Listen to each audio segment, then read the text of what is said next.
Hi guys, welcome to my channel. So இன்னைக்கு நம்ம ஐ to life part 9 தான் பார்க்க போகிறோம்.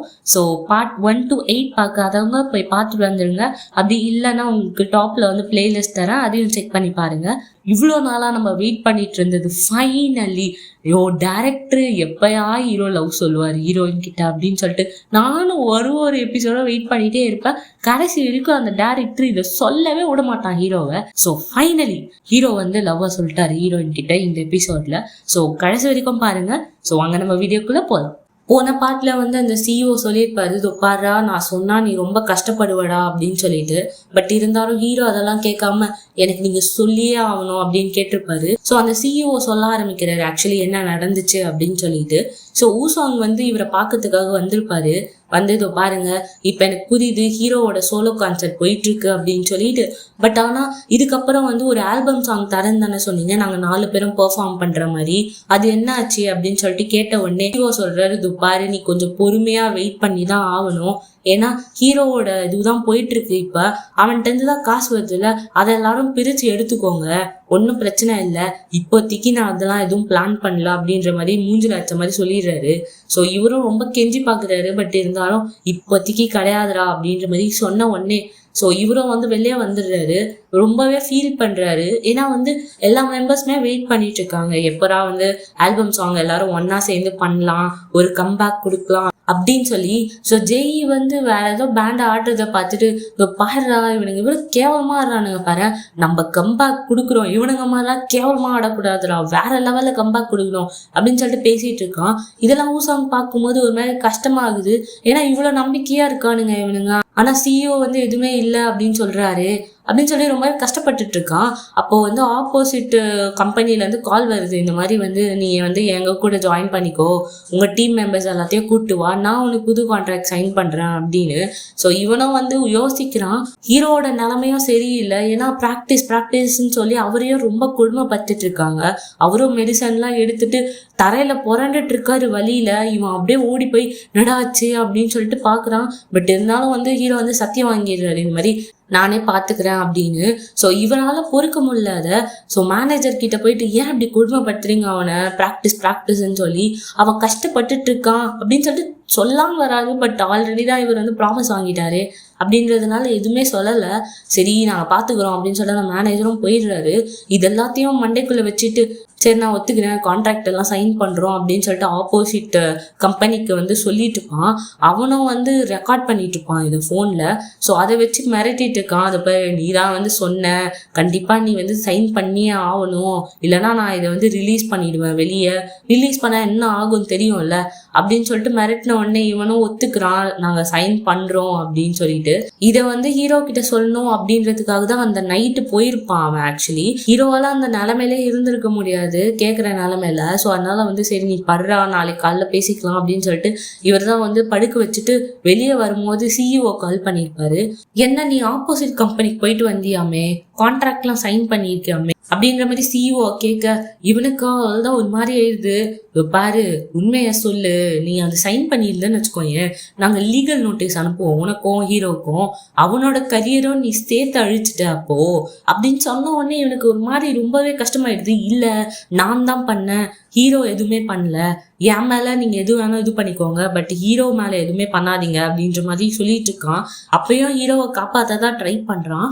அப்போ வந்து சிஇஓ சொல்றாரு, இல்ல நாங்க வந்து கண்டிப்பா உனக்கு வந்து அனுப்புவோம், பிளஸ் இப்போ நான் மட்டும் ஹீரோவா இருந்தேன்னு வச்சுக்கோங்க, உன்னை நான் கொலையே பண்ணியிருப்பேன், ஏன்னா அவன் கரியர் நல்லா போயிட்டு இருக்கு, நீ அவன் வந்து நாசமா ஆக்க போற, அதனால நான் கொலை கூட பண்ண தயங்க மாட்டேன்டா உன்னை அப்படின்ற மாதிரி பேசிட்டு வந்து போனை வச்சுட்டு இருப்பாரு. ஆக்சுவலி இதை வந்து ரெக்கார்டும் பண்ணி வச்சிருக்காரு. அந்த ரெக்கார்டிங்கை ஸ்டாப் பண்ணிட்டு பாரு இதை எதுக்கு நான் உன்கிட்ட சொல்லலை அப்படின்னா நீ வந்து கஷ்டப்படக்கூடாது அப்படின்றதுக்காக தான், பிளஸ் போலீஸ்கிட்டயும் நான் இந்த விஷயத்த மறைச்சேன், அவன் செத்ததுக்கு அப்புறம் அவனை பத்தி வந்து கேவலமா பேசினா நீ தான் ஹர்ட் ஆவ அப்படின்றது எனக்கு நல்லாவே தெரியும், உன்னையும் ப்ரொடெக்ட் பண்றதுக்கு பிளஸ் அவனை ப்ரொடெக்ட் பண்றதுக்கும் தான் நான் இதெல்லாம் பண்ணேன், இந்த விஷயத்த மறைச்சேன் அப்படின்னு அந்த சிஇஓ சொல்றாரு. உடனே ஹீரோ வந்து ஓ அப்படியா, அதுக்காக தான் நீங்க மறைச்சிங்களா இல்ல உங்களையும் சஸ்பெக்டா மாத்திடுவாங்க இந்த மாதிரி சொன்னதுக்காக அப்படின்னு சொல்லிட்டு மறைச்சிங்களா? நான் பாத்துக்கிறேன் அப்படின்னு சொல்லிட்டு ஹீரோயின் உட்காந்துட்டு இருக்காங்க. அவங்க கைய பிடிச்சி இழுத்து வா போலாம் அப்படின்னு சொல்லிட்டு வெளில கூட்டு போயிடுறாரு. சோ ஒரு மாதிரி சோகமாவே இருக்காரு இவரு. ஹீரோயின் கேக்குறாங்க நீங்க ஓகே தானே அப்படின்னு சொல்லிட்டு. ஹீரோயின் கிட்ட சொல்றாரு இந்த மாதிரி நான் என் வலிய மட்டும்தான் பார்த்தேன், நான் மட்டும்தான் கஷ்டப்பட்டுட்டு இருக்கேன் அப்படின்னு நினைச்சேன். ஆனா அவனும் ரொம்ப கஷ்டப்பட்டு இருக்கான். ஆனா அவன் என்கிட்ட ஓப்பன் அப் பண்ணி சொல்லவே இல்லை எதுவுமே. நானும் புரிஞ்சிக்கவே இல்லை, இது எல்லாமே என்னோட தப்பு தான் அப்படின்னு சொல்லிட்டு இருக்கும் போதே ஹீரோயின் வந்து இது பாருங்க, சில பீப்புள்ஸ் வந்து வெளியே சொல்றதை விட உள்ளுக்குள்ளேயே வச்சு பூட்டி வச்சுக்கிறதுக்கு தான் விரும்புவாங்க. ஸோ அந்த மாதிரி ஒரு பீப்புளா அவர் இருந்திருப்பாரு. அதனாலதான் உங்ககிட்ட எதுவுமே சொல்லாம விட்டுட்டாரு. ஸோ அது உங்களோட தப்பு கிடையாது. ஸோ நீங்க ரிலாக்ஸ்டா இருங்க அப்படின்னு சொல்லிட்டு சமாதானப்படுத்துறாங்க ஹீரோவை. ஸோ நெக்ஸ்ட் டே ஆகுது. ஹீரோவோட மேனேஜர் கால் பண்ணி இந்த பாரா உன்னோட வீடெல்லாம் சீஸ் ஆயிருந்துச்சுல, அது எல்லாத்தையுமே ரிலீஸ் பண்ணிட்டாங்க, எல்லாத்தையும் வந்து ஓப்பன் பண்ணிட்டாங்க. ஸோ நீ வந்து திரும்பியா வந்துரு அப்படின்ற மாதிரி சொல்றாரு. ஸோ ஹீரோ வந்து அப்படியே இந்த வீடை சுத்தி முத்தி பார்த்துட்டு ஆமா நானும் வந்துதான் ஆகணும்ல, வேற வழி இல்லை, இதே மாதிரியா இருக்க முடியும் கடைசி வரைக்கும் அப்படின்ற மாதிரி யோசிக்கிறாரு. ஆனா தயங்கி சொல்றாரு இந்த விஷயத்த. ஏன்னா அவருக்கு போறதுக்கு மனசே இல்லை. பட் இருந்தாலுமே இது எல்லாத்தையும் சொல்லிட்டு இருக்கும் போதே ஹீரோயின் வராங்க. நான் வந்து அவசரமா கிளம்பணும், ஸோ நான் சாண்ட்விச் வச்சிருக்கேன் சாப்பிட்டுருங்க, நான் கிளம்புறேன் அப்படின்னு சொல்லிட்டு அவங்க போறாங்க. ஸோ ஹீரோவும் அந்த வீடு ஃபுல்லா சுத்தி முத்தி பாக்குறாரு. ஹீரோக்கு வந்து அந்த எக்ஸ் கால் பண்றா. ஆனா வந்து ஹீரோ கட் பண்ணிடுறாரு. ஸோ மெசேஜ் வருது இந்த மாதிரி கடைசியா ஒன்னு ஒரே ஒரு தடவை பார்க்கணும், ஒரே ஒரு குட் பாய் மட்டும் சொல்லிடுறேனே அப்படின்னு சொல்லிட்டு. ஸோ ஹீரோ வந்து அவ கூப்பிடுற இடத்துக்கு போறாரு. 2 பேரும் உட்கார்ந்துட்டு இருக்காங்க. என்ன நீ என்ன ஸ்டேட்ஸுக்கு கிளம்புறியா திரும்பியும் அப்படின்னு கேட்குறாரு. ஆமா நான் இங்கேருந்து போறேன், அதான் உன்னை லாஸ்டா பார்த்துட்டு போகலாம் அப்படின்னு சொல்லிட்டு வந்தேன் அப்படின்னு சொல்றா. சரி ஓகே, ஆனா நீயும் என் கூட வந்துரு அப்படின்ற மாதிரி அவருக்கு டிக்கெட்லாம் எடுத்திருக்கா, அதை வைக்கிறா. பிளஸ் இந்த போட்டோ ஞாபகம் இருக்கா உனக்கு, நம்ம ரொம்ப சந்தோஷமா இருந்தோம்ல அந்த டைம்லலாம் யாருக்குமே தெரியாத போது அப்படின்னு சொல்லிட்டு இருக்கும் போது ஹீரோவும் பாக்குறாரு. இது பாரு நான் உன்னை லவ் பண்ணேன் அப்படின்னு சொல்லலை, உன் வாழ்க்கையை நீ வாழு அப்படின்னு தான் சொல்றேன், அதனாலதான் என் கூட வந்துரு அப்படின்ற மாதிரி கேக்குறா. பட் ஹீரோ வந்து இல்ல நான் இங்கதான் இருக்கேன், நான் இங்கதான் வாழ போறேன், எனக்கான பீப்புள்ஸ் இங்க இருக்காங்க, நான் அவங்களுக்காக இருப்பேன், ஒன்றும் பிரச்சனை இல்லை. இவ்வளவு வந்து சரி ஓகே அப்படின்னு சொல்லிடுறா. ஹீரோ வந்து சரி நான் வரேன் அப்படின்னு கிளம்பிடுறாரு அங்கிருந்து. ஸோ இவளுக்கா செம்ம காண்டாவுது. அந்த போட்டோ அப்படியே கையாலே நசுக்குறா.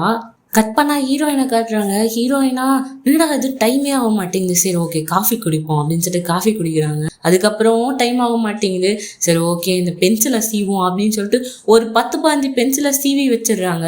அப்புறமா டைம் பார்க்குறாங்க, அப்பயும் டைம் ஓட மாட்டேங்குது.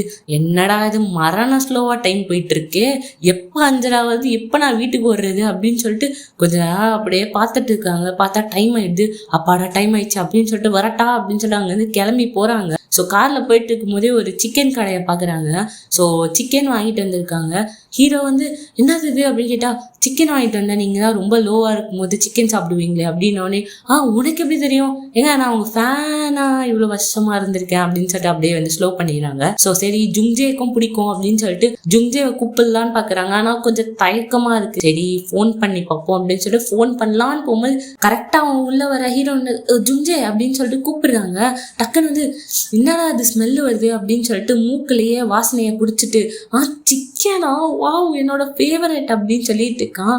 ஹீரோயின் வந்து உன்னை கூப்பிட அப்படி இப்படின்னு சொல்லிட்டு ஒரு மாதிரி பேசுறத பார்த்துட்டு நான் சொன்னதை நினைச்சு இப்படிலாம் பண்ணிட்டு இருக்கியா, அதெல்லாம் மறந்துடு, நான் சொல்லி நீ எப்ப கேட்டிருக்க அப்படின்னு சொல்லிட்டு ஹீரோவை கூப்பிடுறான். எப்ப தம்பி வாப்பா கோழிக்கால் சூடாறதுக்குள்ள நம்ம சாப்பிட்டுருவோம் அப்படின்னு சொல்லிட்டு. ஸோ 3 பேரும் வெளியே உட்காந்து சாப்பிட்டுட்டு இருக்காங்க. ஸோ ஜுங்ஜே வந்து கோக் குடிக்கிறான். என்னது கோக்கு கூலிங்காவே இல்லை சூடா இருக்கு அப்படின்னு சொன்ன உடனே ஹீரோ வந்து எனக்கு கூலிங்கா இல்லாத கோக் தான் பிடிக்கும் அப்படின்னு சொல்லிட்டு எடுத்து குடிச்சிட்டு இருக்காரு. ஸோ ஜுங்ஜேக்கு நல்லாவே தெரிஞ்சிச்சு ஹீரோக்காக தான் ஹீரோயின் இந்த மாதிரி பண்ணியிருக்காங்க அப்படின்னு சொல்லிட்டு கண்லேயே வந்து கதக்களி பேசிட்டு இருக்காங்க 2 பேரும். அவனுக்காக தானே பண்ணா அப்படின்னு சொல்லி ஹீரோயின் வந்து இல்லை அப்பெல்லாம் அப்படின்ற மாதிரி.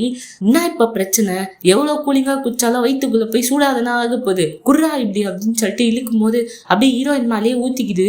டக்குன்னு இவனுங்க 2 பேரும் வந்து ஐயோ அப்படின்னு சொல்லிட்டு டிஷ்யூ எடுத்து நீட்டுறானுங்க. ஸோ ஜுங்ஜே ஹீரோவை பார்க்க, ஹீரோ ஜுங்ஜேவை பார்க்க 2 பேரும் அப்படியே வார் ஸ்டார்ட் ஆகிற மாதிரி பார்த்துன்னு இருக்காங்க. டக்குன்னு ஹீரோயின் வந்து ஜுங்ஜேவோட டிஷ்யூவை வாங்கி தொடச்சிட்டு இருக்காங்க. ஹீரோக்கு ஒரு மாதிரி ஆயிடுது. ஜுங்ஜே வந்து பார்த்தல அப்படின்ற மாதிரி வெறுப்பேத்துறான் ஹீரோவை. ஜுங்ஜே வந்து வெளிலலாம் ஸ்ட்ராங்காரு ஆனா மனசுக்குள்ள மட்டும் அப்படின்னு பேசிட்டு இருக்கும் போதே ஹீரோயின் வந்து சரி நான் போயிட்டு வாஷ் பண்ணிட்டு வந்துடுறேன் அப்படின்னு சொல்லிட்டு போறாங்க. உள்ள போகும்போது போற ஜுங்ஜே ஏதாவது சொன்ன வாய் கிழிச்சிருவேண்டா அப்படின்னு சொல்லிட்டு ஆக்ஷனை காட்டிட்டு தான் போறாங்க. இவனும் வந்து அப்படி சைலண்டா வரான். ஹீரோ வந்து கேட்குறாரு, எது சொல்லிட்டு இருந்தியே சொல்லு, ஹீரோயின் வந்து என்ன மாதிரி அந்த மாதிரி கேட்டுட்டு இருக்கும்போது இவன் வந்து அவளா அவள் வந்து கொஞ்சம் கிளம்சியான ஒரு பர்சன். ஆக்சுவலி அவளை எனக்கு 12 வருஷமா தெரியுமா, உன்ன மாதிரி தான் நானும் அந்த மாதிரி கேஸில் கஷ்டப்பட்டுட்டு இருந்த போது ஹீரோயின் தான் எனக்கு காப்பாத்தனா, எனக்கு ஹெல்ப் பண்ணா, அதனால எப்படி நான் இருக்கோம். அதே மாதிரி தான் அவளுக்கு என்னன்னா உன்னை கொஞ்சம் பிடிக்கும் ஆஸ் அ ஃபேனா, வெறும் ஃபேனா மட்டும்தான். நீ வந்து தப்பான எந்த ஒரு எண்ணமும் எடுத்துக்காத, அவ உன்னை லவ் பண்றா அப்படின்னு சொன்ன உடனே ஹீரோ வந்து எனக்கு தெரியுது, அப்பெல்லாம் ஒன்றும் நான் எடுத்துக்கல, நான் ஒன்றும் முட்டாள் கிடையாது அந்த மாதிரிலாம் எடுத்துக்கிறதுக்கு அப்படின்ற மாதிரி மூஞ்ச தொகை போட்டு பேசிட்டு இருக்காரு. ஹீரோயின் வராங்க, வந்து எங்கடா இங்க இருந்து சிக்கனை காணும் அப்படின்னு சொல்லிட்டு ஃபன் பண்ணிட்டு இருக்காங்க. ஸோ ஹீரோ வெசல்ஸ் வாஷ் பண்ணிட்டு இருக்காரு. நான் ரொம்ப நாள் ஆச்சு தெரியுமா அந்த மாதிரிலாம் சாப்பிட்டு, நல்லா ஃபன்னாக இருந்துச்சு, ரொம்ப நிம்மதியாக இருக்குது அப்படின்ற மாதிரி சொல்கிறாரு. ஸோ ஹீரோயின் வந்து நம்ம எங்கேயாச்சும் வெளில போவோமா அப்படின்ற மாதிரி சொல்கிறாங்க. ஸோ நெக்ஸ்ட் டே பார்த்தா ஹீரோ வந்து ஹீரோயினை அவங்க ஸ்கூலுக்கு தான் கூப்பிட்டு போயிருக்காரு. ஸோ ஹீரோயின் வந்து கிளாஸ்குள்ளே போகலாமா அப்படின்னு சொல்லிட்டு ஒரு வாட்ச்மேன் கிட்ட பெர்மிஷன் வாங்கிட்டு கிளாஸ் ரூம்குள்ளே போய் உட்காந்துட்டு இருக்காங்க 2 பேருமே. ஹீரோ சொல்கிறாரு, நான் இங்கே தான் உட்காந்துட்ருப்பேன், படிக்கலாம் மாட்டேன், இந்த விண்டோவில் பார்த்துட்டு எப்படா நம்ம வாழ்க்கை மாறும், ஜாலியாக இருப்போம்ல அப்படின்ற மாதிரிலாம் பார்த்துட்டு இருப்பேன் அப்படின்னு சொல்லிட்டு பேசிட்டு இருக்காங்க 2 பேருமே. அப்படியே ஹீரோ வந்து ஒரு தொப்புக்கி ஷாப்புக்கு கூப்பிட்டு போயிட்டு இங்கே தான் நான் டெய்லியும் சாப்பிட்றதுக்கு வருவேன், அப்போது இங்கே ஒரு அங்கிள் இருந்தார், அவர் டெய்லியுமே எனக்கு வந்து எக்ஸ்ட்ராவாக ஒரு கேக் வித் சாஸ் கொடுப்பாரு, நான் அதை சாப்பிட்டுட்டு இருப்பேன், ஆனால் இவர் இருக்காரா தெரில அப்படின்னு சொல்லிட்டு பார்க்கும்போது அந்த அங்கிள் இங்கே தான் இருக்காரு, அவர் இங்கே தான் இருக்காரு அப்படின்னு சொல்லிட்டு ஹீரோயினுக்கும் காட்டுறாரு. ஸோ இவங்களும் பார்க்குறாங்க. ஸோ டொப்புக்கி சாப்பிட்டுட்டு இருக்கும் போது அந்த அங்கிளை வந்து ஃபிஷ் கேக் வித் சாஸ் எடுத்துட்டு வந்து வைக்கிறாரு. ஹீரோக்கா ஒரு மாதிரி ஆயிடுது. ஹீரோன்னு சொல்றாங்க, நாங்கள் ஆர்டர் பண்ணவே இல்லையே அப்படின்னு சொல்லிட்டு பார்க்கும்போது தான் இவருக்கு வந்து தெரிஞ்சிருக்கு அப்படின்னு சொல்லி ஹீரோ வந்து ரொம்பவே அப்படியே ஃபீல் பண்றாரு. ரொம்ப தேங்க்ஸ் அப்படின்னு சொல்லிட்டு மனசுக்குள்ள இருந்து தேங்க்ஸ் சொல்றாரு அந்த அங்கிளுக்கு. அப்புறம் 2 பேருமே அக்வாரியம் போறாங்க.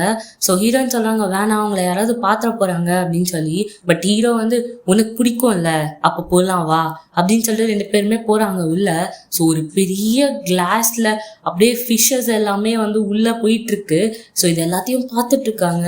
அங்கே பாரு ஃபிஷ்ஷு, அந்த ஃபிஷ்ஷை குட்டியா கட் பண்ணி சாப்பிட்டா சூப்பராக இருக்கும்ல, குழந்த மாதிரியே பேசுறாராமா. ஸோ இதை பேசி காட்டின உடனே ஹீரோயின் வந்து என்ன அப்படின்னு சொல்லிட்டு பார்க்குறாங்க ஹீரோ மூஞ்ச. உடனே ஹீரோ வந்து ஐயோ அசிங்கமாக போச்சே குமார் அப்படின்னு சொல்லிட்டு அங்கேருந்து அப்படியே உள்ளே போகிறாரு. ஸோ ஹீரோயின் அப்படியே பார்த்து சிரிக்கிறாங்க, செம்ம க்யூட்டாக இருக்குது அப்படின்னு சொல்லிட்டு. ஸோ 2 பேருமே ஒரு இடத்துல உட்காந்து இந்த ஃபிஷ்லாம் பார்த்துட்டு இருக்கும்போது அங்கே ஒரு குட்டி வாண்டுங்க வந்து அது லாய்க்கு தானே அவர் ஃபாலோ பண்ணுவோம் வா அப்படின்னு சொல்லிட்டு இந்த வாண்டுங்கெல்லாம் ஃபாலோ பண்ணி வர ஹீரோயின் வந்து வாங்க இங்கேருந்து கிளம்பலாம் அப்படின்னு சொல்லிட்டு கூப்பிட்டு போயிடுறாங்க. ஸோ 2 பேருமே ஓடி போயிட்டு இருக்காங்க. அப்போ ஹீரோ வந்து இப்படி வா, அங்கே ஒரு மறையிற மாதிரி இடம் இருக்குது, அங்கே 2 பேரும் நின்றுட்டு இருக்காங்க. இந்த வாண்டுங்க பார்த்துட்டு நம்ம வந்து தப்பா யாரையோ பார்த்துட்டோம்பா அப்படின்னு சொல்லிட்டு அங்கேருந்து கிளம்பிடுதுங்க. ஸோ ஹீரோ வந்து டக்குன்னு ஹீரோயினை பார்க்க, ஹீரோயின் வந்து ஹீரோவை பார்க்க 2 பேருக்குமே ஒரு மாதிரி அப்படியே பக்கு திக்கு அப்படின்னு சொல்லி நெஞ்சுக்குள்ள அடிச்சுக்கிட்டு இருக்கு.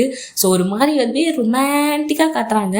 ஸோ அப்படியே கட் பண்ணா இவங்க 2 பேருமே வந்து ஒரு ஆத்துக்கு பக்கத்துல நின்றுட்டு இருக்காங்க. ஆக்சுவலி ஹீரோ சொல்றாரு, நான் முதல்ல இங்கதான் உன்னை பார்த்தேன் அப்படின்னு சொல்லிட்டு, அதை அந்த சின்ன வயசுல பார்த்துருப்பாங்கல்ல அதை சொல்றாரு.